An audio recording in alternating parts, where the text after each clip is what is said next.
Hey guys, so in my first video on the Eachine Lizard 105, you saw that I had a lot of issues with vibrations, especially at high throttle, and I thought that it was due to a few factors, and in order to confirm that, I decided to go ahead and remove all of the electronics out of the original frame, and I put them into this frame here. This is the Leader 120 frame, or it's also known as the FD 120 frame, and you can see here everything kind of fits. I just kind of jammed them all in together here, kind of haphazardly actually, not a whole lot of planning. It took me about an hour to fit everything in here, but I'll cover how I put that in here in a second.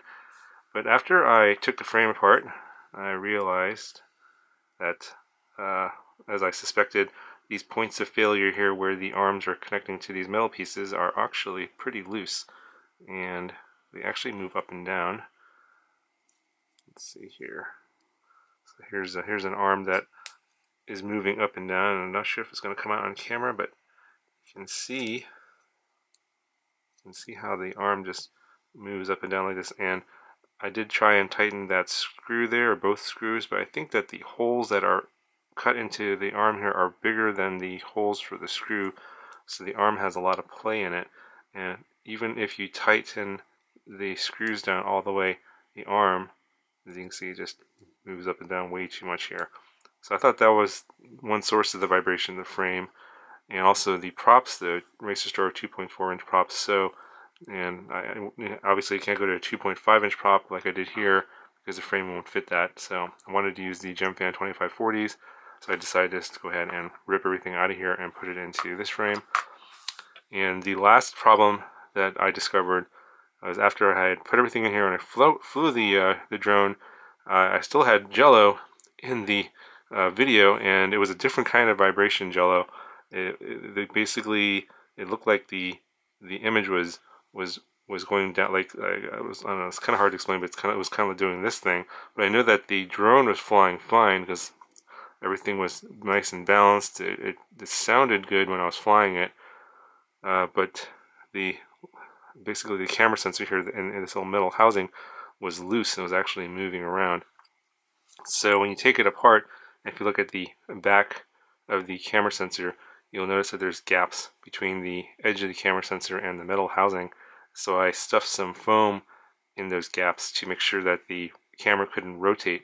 And then once I did that, all the vibrations went away, and I could then fly this full throttle, and basically fly it as a normal quad and get pretty good video. Now I still have the latency issue that I had before, as I mentioned. I know that AndyRC and NJ Tech did not seem to have that latency issue, so I might have a different board or a different firmware on my board or some different settings on my particular module. So I'm going to see if Banggood can't maybe send me another one. I could retest that, see if there really is a problem with the board, or if just something is actually defective on mine. I'm not sure, but yeah, for me, the latency is still an issue regardless. So it might not be for other people, or maybe they have a different board and it isn't a problem for them. Okay, so just quickly going to go over how I put everything in here. Remarkably, I didn't have to desolder anything. I just took the whole old frame apart, screw by screw, and you can see there's a lot of screws here. As you can tell here, basically every single one of these screws is a point of failure. So this whole frame design is just I think is just complete garbage. I don't know why they did that. And it's like, even if you get this brand new and nice and tight and everything's working, if you have a single crash, or even after a certain amount of time passes, things will start getting loose because screws get loose, and then all of a sudden the frame is just worthless. So this design is really bad, and Eachine should trash this design, put the electronics to a different frame, something like this. Maybe not necessarily this frame, but something that is simpler and is going to mount the camera better and have a little more space for electronics. I think that's just going to be better overall. But anyway, so I ripped all the electronics out. Didn't have to desolder anything. I just put the main two boards here, the 401AC and the flight controller board, very close to the main plate here. See, there's a very small gap right there. I used a bunch of these rubber O-rings, and I had some screws that go underneath through to the standoffs here to hold it in place. Now the battery lead here is touching the carbon plate, so I put a piece of electrical tape on top of the carbon plate so that these battery leads want to get shorted out. So make sure you do that, because you're going to need that. Get this as low as possible so that you have space up here for the other electronics. And you see I have a gap here between the flight controller and the camera module, and so that nothing's touching that gyro there. There's some wires there, but there's no vibrations to get through. And I actually have the camera module, the video transmitter, and the receiver zip tied to the roll bar cage here on the top. So this camera module is actually zip tied to the top of the underside of this roll bar cage and kept away from the flight controller. And I did not use the little mounting nylon standoffs because there's not enough space here to fit that. So that's why I wanted to make sure I maintain that gap there and have that up there. And then the video transmitter is actually sandwiched between the camera module and the receiver. And then this zip tie here holds all that together. And then there's a front zip tie over here that holds the camera module up to the top of the roll bar cage. And I have some zip ties here for the antennas. And that's pretty much it. I put a zip tie here to hold the antenna down here out of the props, and that seems to be working pretty well. And I just stuffed the buzzer and LEDs in this little space back here. Now I didn't reorient the flight controller, and the gyro still sticks out of the side here, and it's not in the way of the props or anything like that.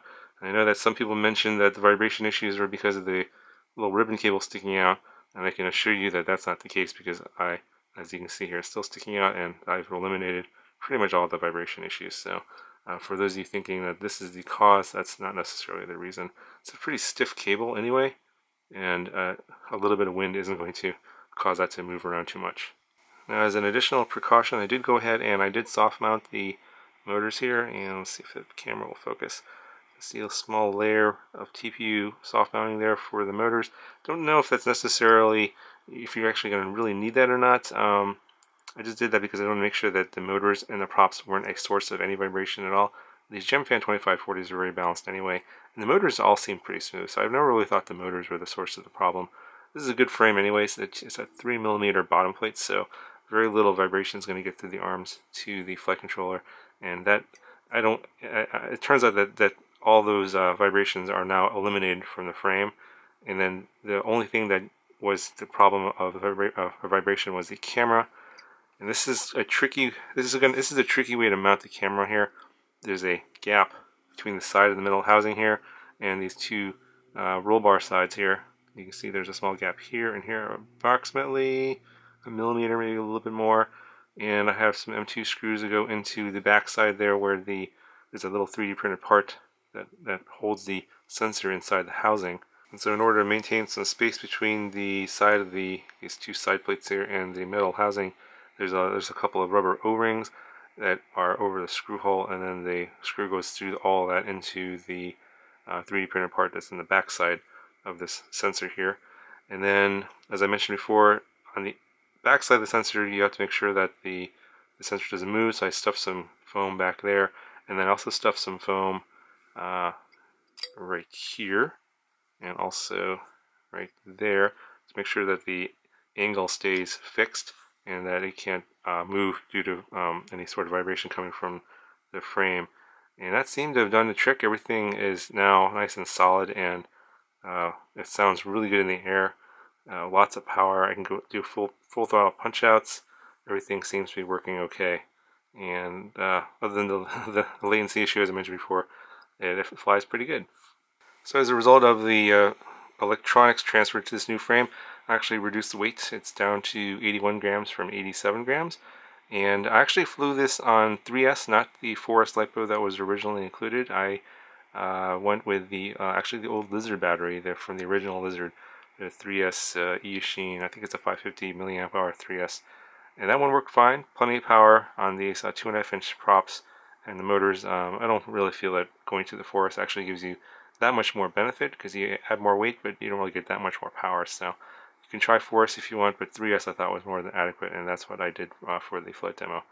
So I'll go ahead and I'll show you the flight footage. It's in some really bad lighting conditions. You'll definitely see how poor the CMOS sensor on this particular setup is. It's pretty bad in terms of the ground going completely dark when you're looking into the sun. So Well, you'll see in the flight footage. Anyway, I'll go ahead and roll that now, and hopefully this will help you guys out. If you happen to buy this model and have the same issues that I had, I think that this is not a bad way to go. Obviously, you can go to some different frames that perhaps have more space, but this is what I went with, and I think it worked out pretty well for me. Anyway, I'll go ahead and show you the footage, and I'll talk to you guys in the next video.